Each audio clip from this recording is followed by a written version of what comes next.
Meu nome é Alexandre Borges, eu vou falar um pouquinho sobre segurança, voltado para a programação. Deixa eu só contar um pouquinho o que eu faço. Eu sou pesquisador na área de security. Na verdade, eu já sou pesquisador já há muito tempo.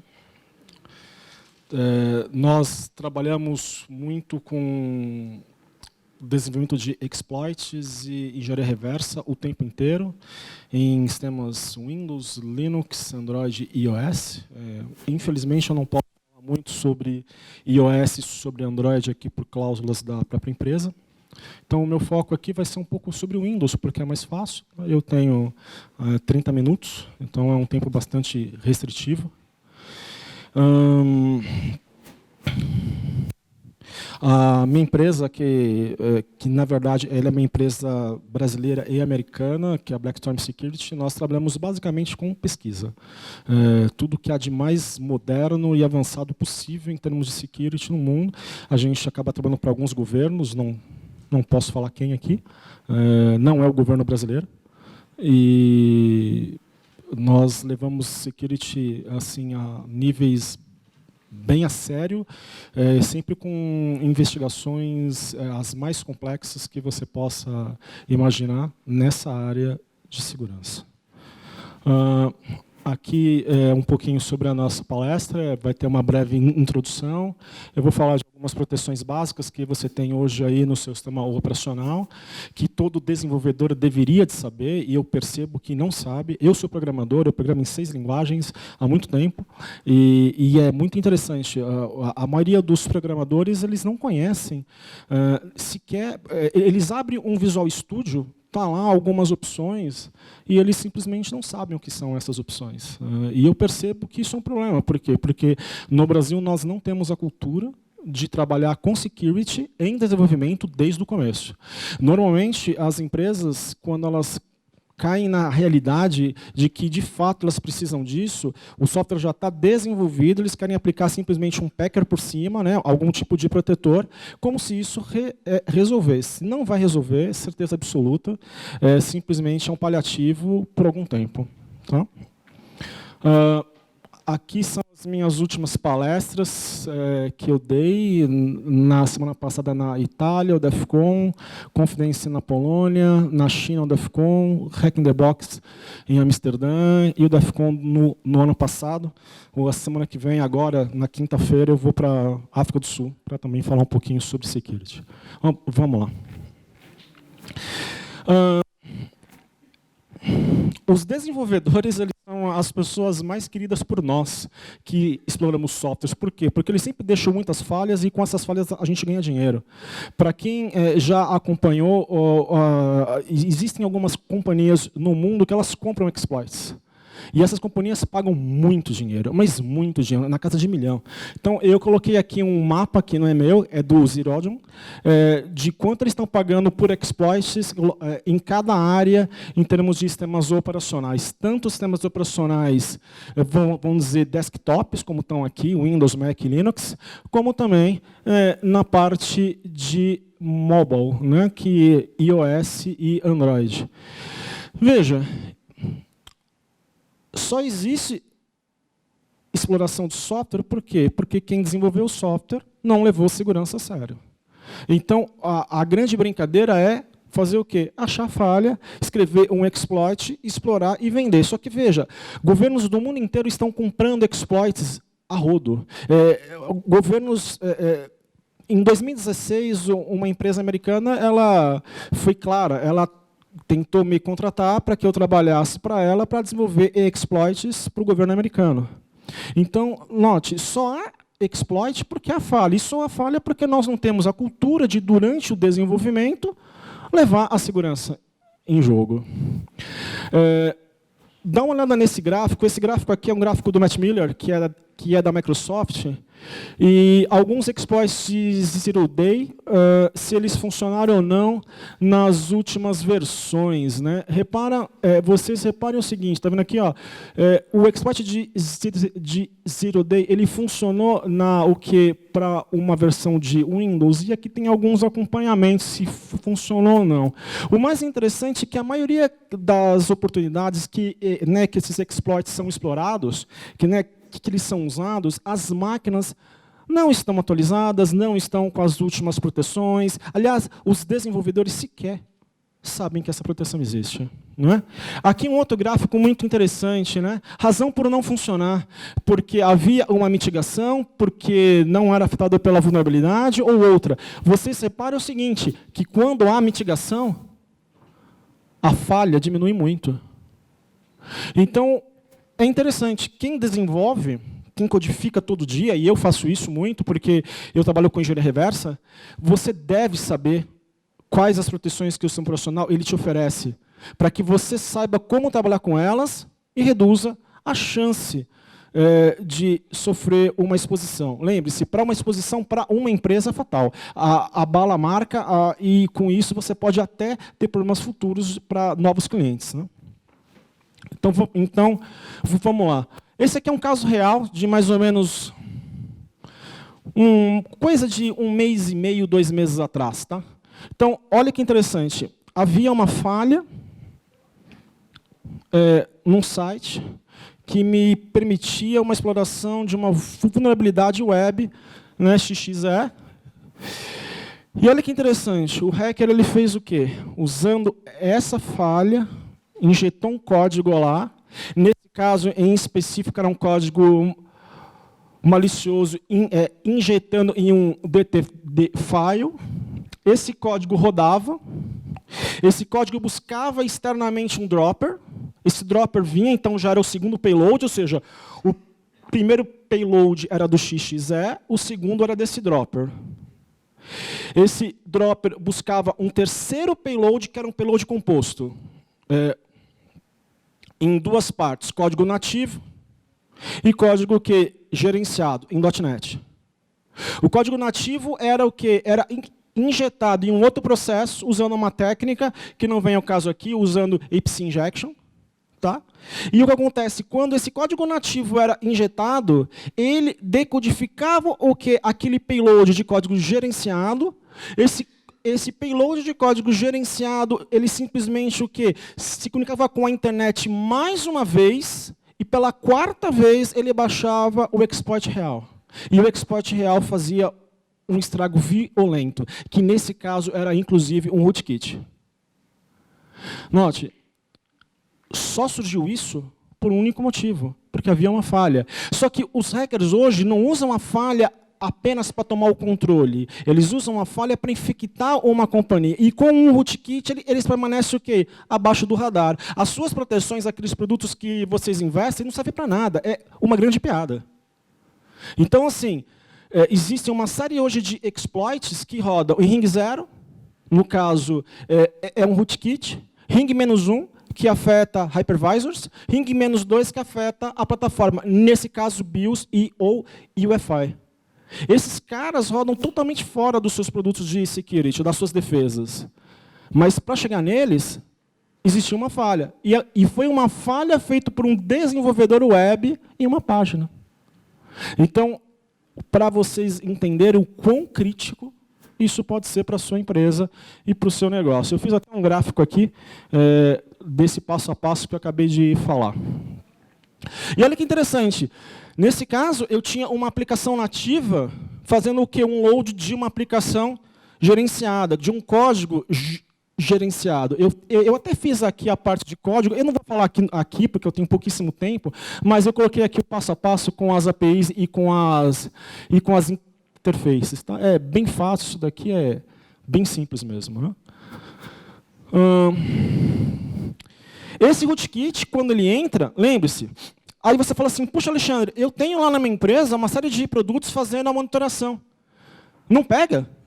Muitas vezes não. Por quê? Porque esses produtos atuam como device drivers, e para quem programa ou para quem desenvolve device drivers, você faz uma stack de device drivers. Só que quando o malware entra lá na sua estrutura, lá no seu sistema, ele não precisa seguir a stack, que é onde exatamente está a sua monitoração. Ele pode fazer uma chamada direta para um driver mais abaixo, pular toda a sua monitoração, e os seus produtos não pegam. Simplesmente não pegam. Mas o que não pega? Nada pega. Então, note, tudo isso por causa de uma simples vulnerabilidade web, que é trivial, mas que as pessoas o quê? Não levam em conta. Mas não é só por isso.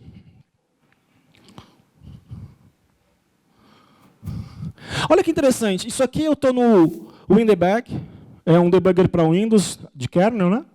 E eu pedi para listar todos os drivers da máquina onde eu estou. Eu até marquei aqui em amarelo. Você separa o seguinte, tem drivers de 2010, tem drivers de 2013. Quem disse que não tem falha? Alguém já investigou?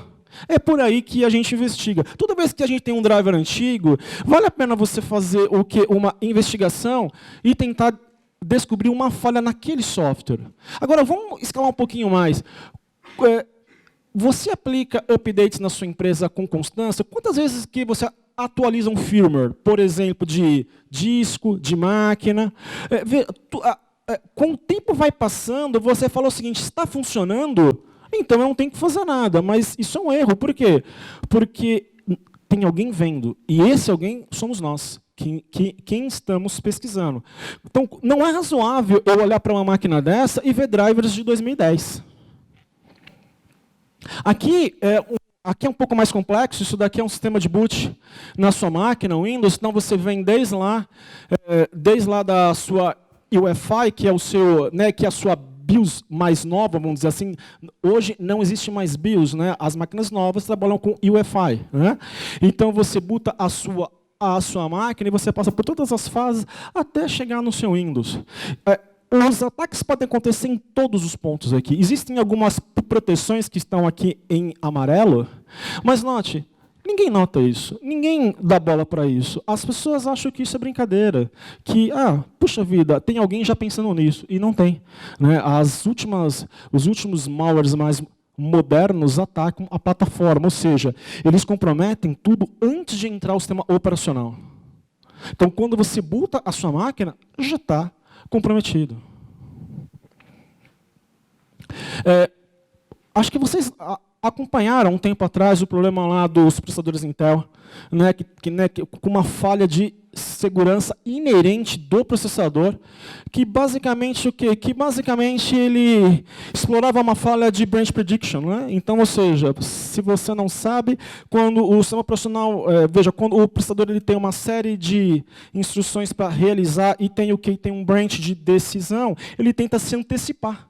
Justamente o quê? Para ganhar tempo. Lógico, se ele se antecipar de forma errada, ele descarta. Caso contrário, ele ganhou tempo.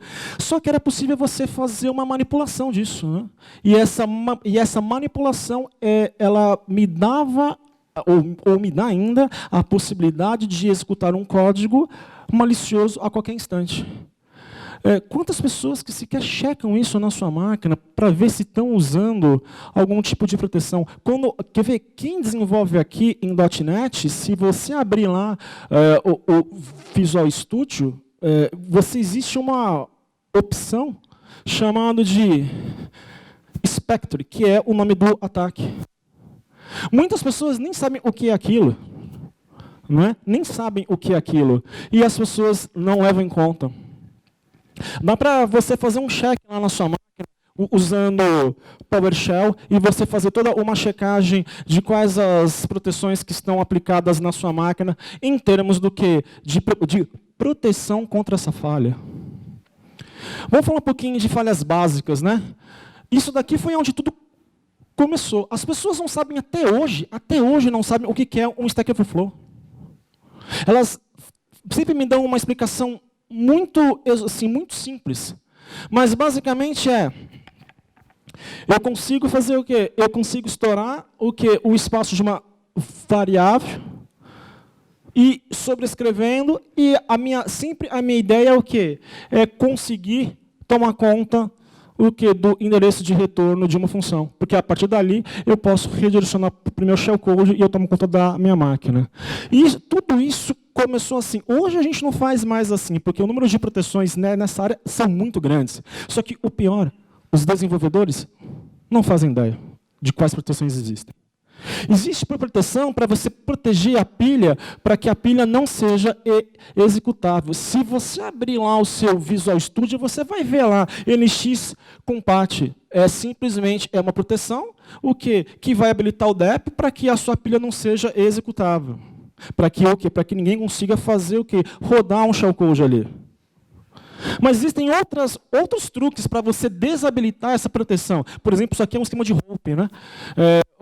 É possível você escrever, usar trechos de código da memória para que você monte o seu próprio código, pegando pedacinhos de instrução da memória para que você desabilite exatamente essa proteção e consiga rodar um shellcode. Só que o mais incrível, o Windows 10 vem com uma proteção, aliás, desde o Windows 8.1, chamando o quê? Contra Flow Guard, justamente protegendo contra hope, que é uma coisa muito conhecida. Mas quantos desenvolvedores sabem dessas opções? Eu coloquei aqui o passo a passo para que você faça em casa, hoje à noite, né, para você se divertir um pouco hoje. Né? Mas olha que interessante, quantos desenvolvedores sabem dessas opções?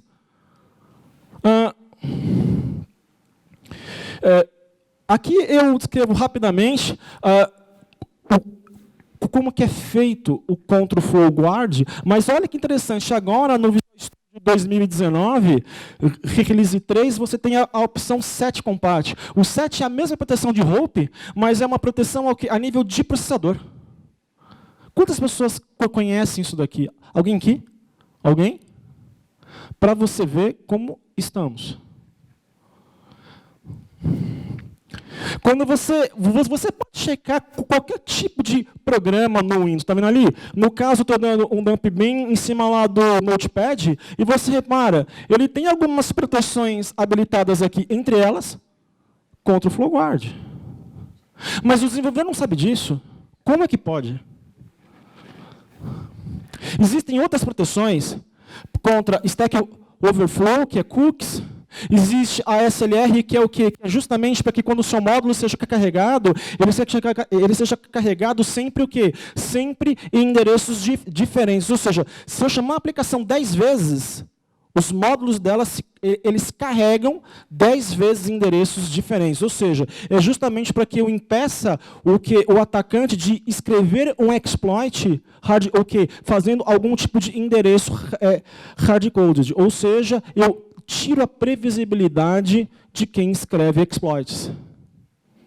Mas existe a opção lá no seu Visual Studio /Dynamic Base. Quantas pessoas que conheciam isso daqui? Ninguém, tá vendo? Existem outras proteções contra exploração do quê? Exploração do manuseamento de exceções, outras explorações aqui que aumentam a entropia em termos de ASLR. Existem algumas proteções contra shellcode para que você não consiga fazer o quê? Para que o shellcode não consiga fazer a resolução de algumas funções através do quê? Da export address table de um binário. Ruim isso, hein? Que mais? Eu tenho milhares de proteções. Eu tenho algumas contra HIP, que são muito mais complexas, mas é a mesma ideia. Quando os desenvolvedores de exploit, eles começaram a ver que as empresas partiram para ter proteções fortíssimas em stack, eles passaram o quê? A atacar HIP. E é óbvio, as grandes empresas tipo a Microsoft passaram o quê? A criar uma série de proteções também na HIP. E é sempre a mesma ideia, tirar a previsibilidade. Se eu tiro a previsibilidade, eu quebro o meu exploit. Eu não tenho tempo para explicar isso aqui em detalhes aqui, porque isso aqui eu faço em um curso às vezes. Mas note, o que eu quero te chamar a atenção é, existe tudo isso no seu SEO, existe tudo isso no seu ambiente de desenvolvimento. Por exemplo, um caso bem básico aqui, usando Guard Pages. É mais ou menos assim. Ó. Quando a aplicação aloca HIP, ela vai alocar vários blocos, e no final de cada bloco ela coloca uma Guard Page. Se alguém tentar fazer um overflow, quando tentar ler ou escrever na Guard Page, a aplicação crasha. Ou seja, é uma proteção contra overflows. Né? E existem outras técnicas, são muitas, mas são muitas mesmo. É coisa assim para 2 semanas. Vamos só tentar ir um pouco mais rápido aqui, porque eu tenho pouco tempo, tá? O que mais que vale a pena falar aqui? Aqui está um pouco mais complexo. Você consegue hoje, durante a codificação do seu software, veja, você pode, na codificação, já chamar parte dessas proteções.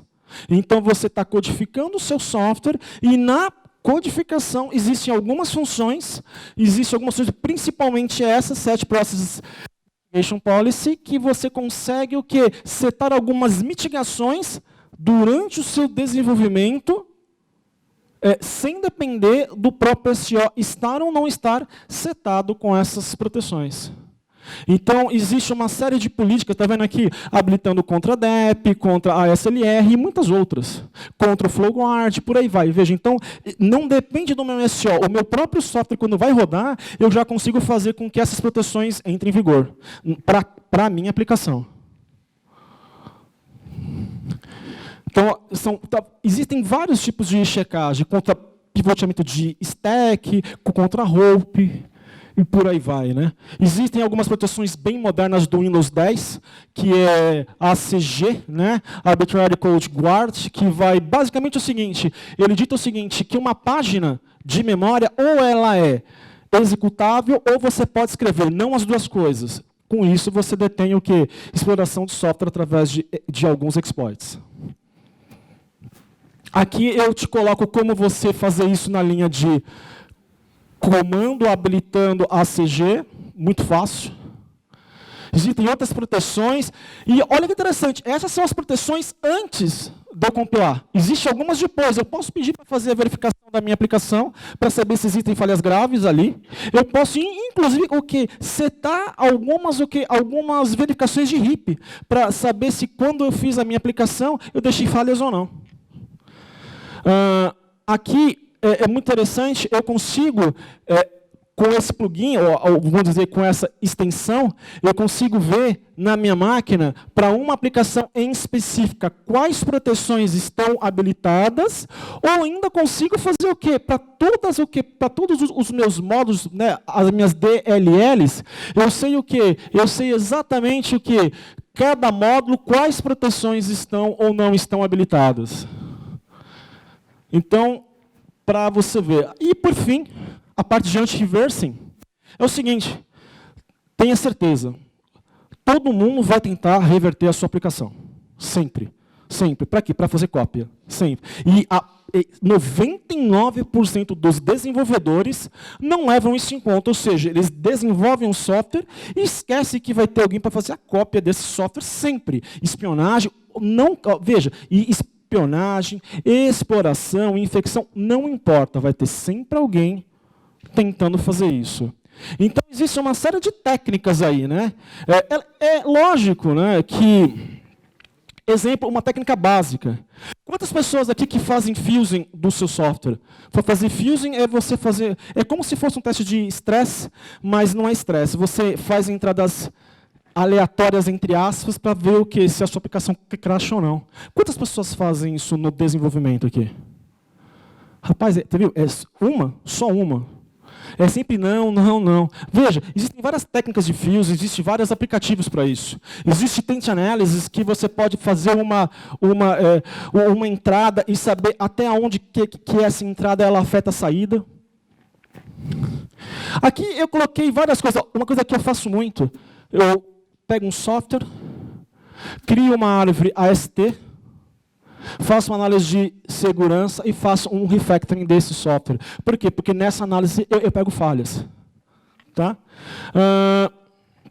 Muita gente até hoje, por incrível que pareça, não usa smart pointers. Eu acho muito cômico isso. Técnicas de sincronização de threads, as pessoas usam mal. Técnicas de comunicação interprocessos, as pessoas usam mal, e por aí vai. Saiu até uma análise do James Forshaw essa semana, exatamente falando de uma falha de IPC, tá? Interprocess Communication. Aqui algumas coisas que eu uso na prática, né, para o que em empresas para tornar os seus softwares mais seguros contra engenharia reversa. Inserção de código morto para atrapalhar, eu codifico as instruções em memória, faço virtualização de código, ofuscação de strings, uso uma série de funções inline, uso reordenação de código e outras técnicas mais aqui que são complexas. Aqui, quando eu virtualizo o código, algumas técnicas que eu uso é porque o tempo ele está curtinho, né? Técnicas anti-debugging. Que mais aqui? Falta só 14 slides. Aqui é um caso de code flattening. Eu tenho uma execução linear de um código, trivial, nesse caso, óbvio. Mas acontece o quê?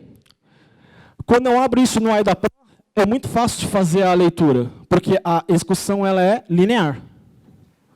Aí eu faço o quê? Quando eu aplico o code flattening, eu faço uma execução linear virar uma execução o quê? Multi-branch. Ou seja, se eu abrir isso no IDAPRO, vai ficar um pouco mais difícil. Aqui eu te mostro como você pode fazer, é um exemplo bem básico. Então aqui é como instalar e como executar. E aí, olha que interessante, no IDAPRO, um código que era linear passou a ser o quê? Code branch. Aqui é uma técnica de ofuscação bem simples, né? Aqui eu estou usando uma técnica de opaque predicate mais anti-disassembly. Olha que interessante. Eu tenho um jump 0 e um jump não 0 aqui, né? Então, aparentemente, eu tenho uma decisão. Mentira, porque se você for ver em cima, eu tenho um XOR. XOR de alguma coisa com alguma coisa dá sempre 0. Ou seja, eu vou sempre pegar o jump 0 e nunca vou pegar o jump no 0. Outra coisa estranha aqui, ó, eu faço aqui um salto para esse endereço mais um, mas só que não existe, tá vendo aqui? Ó?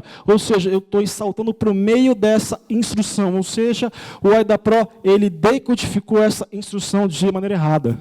Então, eu teria que fazer um refactoring do code para que eu pudesse fazer análise. Tá? Aqui, ó, uma técnica de call stack manipulation. Esse return é falso. Se você fizer uma análise, você vai ver que esse return ele faz só um jump para essa última função, e esse jump, e o quê? E esse jump, ele sai da função. Então, essas três instruções em azul claro não são executadas. Aqui, eu vi isso, em um malware de mais ou menos uns 6 meses atrás, uma técnica, anti-VMware, mas usando temperatura. Eu falei, temperatura? Mas o que tem a ver isso?